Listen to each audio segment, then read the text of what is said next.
Tell us about the famine and losing your father. You were fairly young when this all happened.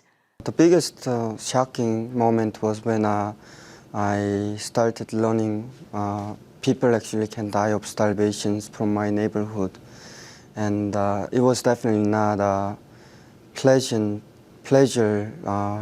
experience to see how other people are dying away from starvations. And my father also in 2002 passed away of starvation when I was only 12 years old. And so you had that incredible loss, and then your mother was arrested and your sister disappeared. At that point in your life, what kind of decisions did you begin to make?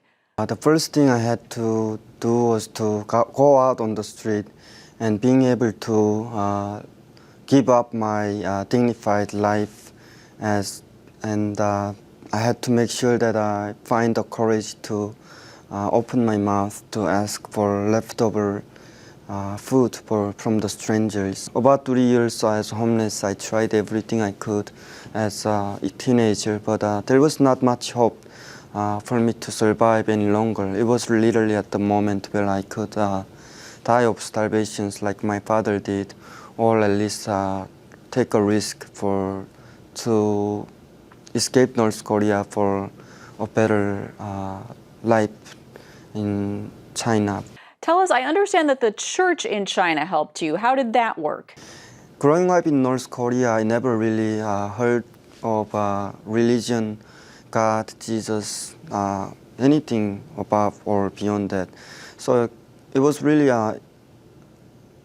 difficult for me to understand what religion was and what Christians are. Korean Christian groups are only the group who actually was willing to take a risk to give me aid and place to stay.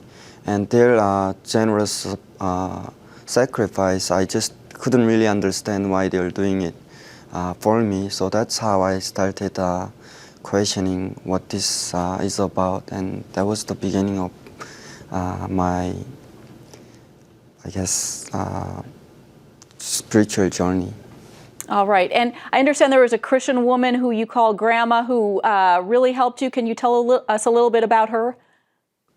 Sure. She was a Korean Chinese elderly lady who was willing to take a risk to help North Korean defectors who are hiding in China for not having any place to go. And she heard of my story, and she wanted to make sure that she can help me by providing a place to live and also food. And she was so genuine and caring person that we became very close, and I started calling her Grandma. And without her help, I would not be here today. And yeah, which I am eternally grateful for what she did.